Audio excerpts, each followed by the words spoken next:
Hey everybody, welcome to another Illustrator CS6 tutorial. And in this tutorial, I'm going to show you how to create clipping masks or clipping paths. And what a clipping mask is it's an object whose shape masks out everything except for the contents behind the shape. So what I've got here are the clipping mask, which is the words are the letters here.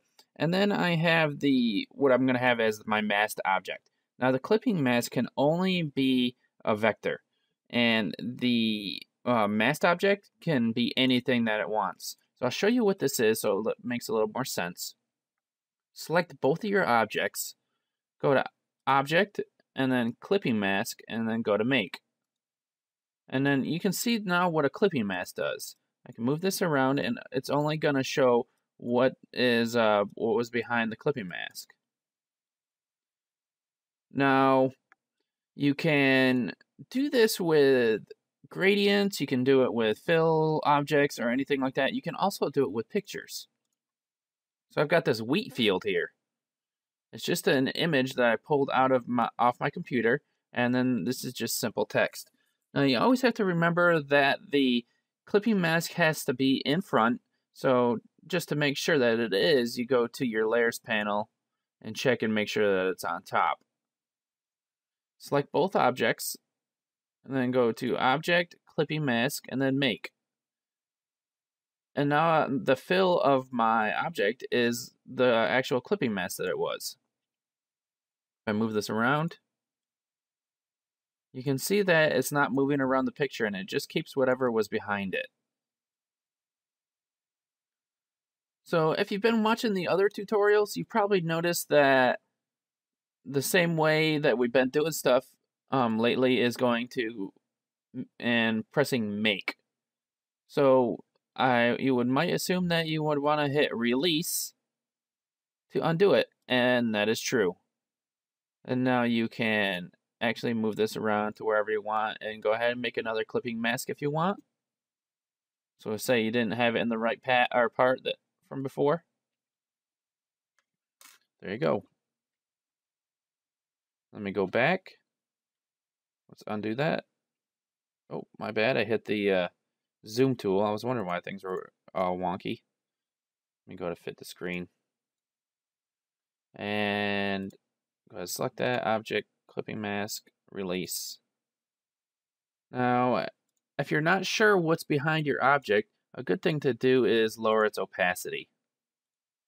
That way you can see what's actually behind it when you're making your clipping mask. Now, it's not too big of a deal when I'm doing it like this, but if you have something that's like taking up a lot of space and you can't really see what's actually behind and you want to make sure things are in the right spot, this is the way to do it. Just lower the opacity and go to Make, and then the opacity, as you can see, goes back up to 100 after you get done doing it. So that's all I need to show you about creating clipping masks. Actually, there is more. I forgot about editing the clipping set that you made. So once you create a clipping mask, go in here, and you've got this clipping group. This is called a clipping set. So let's go ahead and edit that. Go to Object, Clipping Mask, Edit Contents. Now you want to go ahead and grab your direct selection tool. You can grab this and move it around so the clipping mask goes to different parts of the area. The only problem with this is that you can't see what you're moving around or where you're moving to. So it's kind of like guesswork. You can also modify the clipping path if it has actual shapes, but this is text. The other thing that you can do here is you can apply fill and stroke to the clipping path. Let's see. There, now I've applied a fill. I didn't want it to do the fill, I wanted to do a stroke. Let's switch them. There we go. And now I've got a stroke around the edge. So you can do that when you're editing your clipping mask.